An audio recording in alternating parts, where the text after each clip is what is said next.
전기적이고 사회 현실 문제를 가급적 배제하고 작품 그 자체에 몰입한 점, 그리고 그 치밀한 읽기를 통해서 엄정한 평가를 내리고 한 문학 작품이 지니고 있는 고유한 가치를 그 자체 내에서 발견하려고 했던 그런 점이 천인주 선생님 비평의 특이점이자 장점이라고 이렇게 볼 수 있습니다. 이 점은 1930년대 식민지 시대에 활동했던 무주 출신의 김한태라고는 평론가가 있는데, 그가 주장한 게 순수 문학론입니다. 그래서 작품을 굉장히 중시하고 재구성적 체험을 통해서 그 작품의 의미와 가치를 발견하려고 했는데, 그분과 상당히 상통하는 측면을 보여줬죠. 그래서 어떻게 보면 전북 지역 특유의 어떤 그 지역적 특색을 갖는 비평적 글쓰기의 공통점을 공유하고 있다고 볼 수가 있습니다. 그래서 이성적인 것과 감성적인 것을 융합하여 문학 비평도 하나의 예술적인 글쓰기라고 하는 그런 점들을 그의 평론에 부각시켰죠. 특히 작가론이 특기인 그는 작가한 개인의 문학적 성과를 문학사의 거대 줄기 속에 편입시켜 현대문학의 소설사를 구성한 한국 현대소설론이 여기에 해당됩니다. 그리고 황순원 등 특정 작가의 문학세계를 한국문학 전반의 숨은 주제와 관련하여 조명한 종합의 의지가 바로 여기에 해당이 됩니다. 그 다음 판소리 연구를 통해서 한국적 한의 문제를 규명하고 그 논의 에포크를 마련한 점, 이런 점들이 그의 비평의 장점이고, 그리고 자기 글 서술된 내용보다도 더 많이 이렇게 예술은 이렇게 문학 외적인 의미를 통해서 문학 자체의 글쓰기에서 보여줄 수 없는 그런 그 암시되고 함축되고 상징화된 부분들을 다시 보강해서 한 작가를 조명한 점도 좀 우리 후학들이 유념해서 봐야 될 대목입니다. 되게 우리 근대문학이 1910년 정도 이렇게 출발했다고 보면 한 20년대 말에서 30년대 중반 이후 전북 출신으로서 활동했던 윤세평이라는 필명을 가진 윤규석, 그다음 군산 옥구의 차만식 소설가, 그다음 아까 얘기했던 무주의 김한태, 이런 사람들이 한 1세대 정도 되겠죠. 특히 구주대학 출신인 김한태, 누리는 상당히 활발하게 일찍 요절했지만 활동했습니다.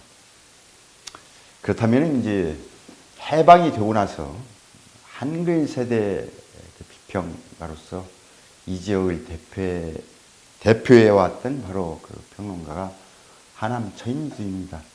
그래서 그는 9세대 어떤 그 비평, 해방 이전에, 그 다음 해방 이후에 어떤 신세대 비평, 그 교량 역할을 이렇게 하면서 한글 세대 비평의 어떤 그 방향과 비전을 열었다는 점, 이런 것들은 잘 지적은 않지만 저는 중요하게 이렇게 생각하고, 그가 우리 비평계에 참 끼친 영향이라고 이렇게 생각을 합니다.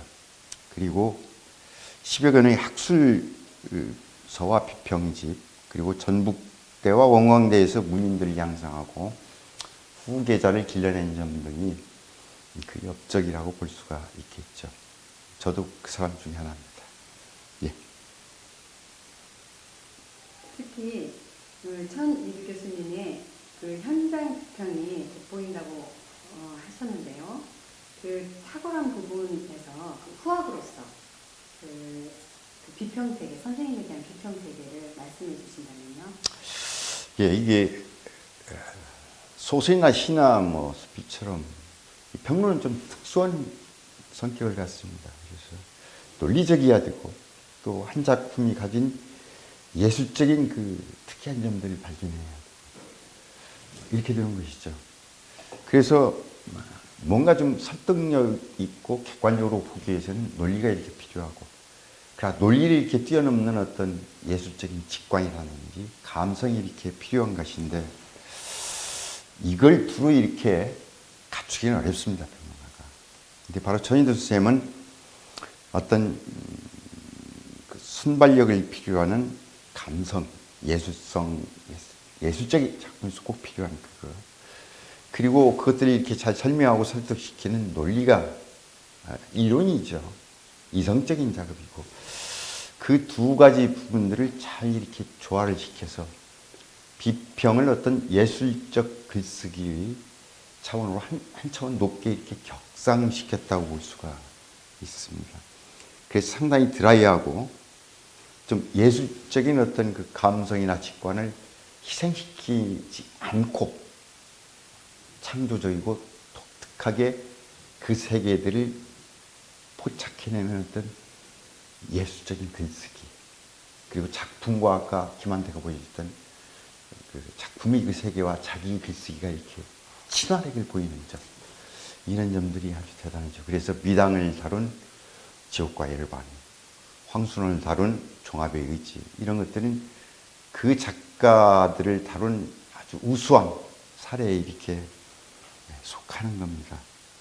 그런 점들은 이 지역의 비평가를 넘어서 전국적으로도 참 상당히 드물고 독특한 비평가의 존재로서 조명될 필요가 있다고 생각합니다.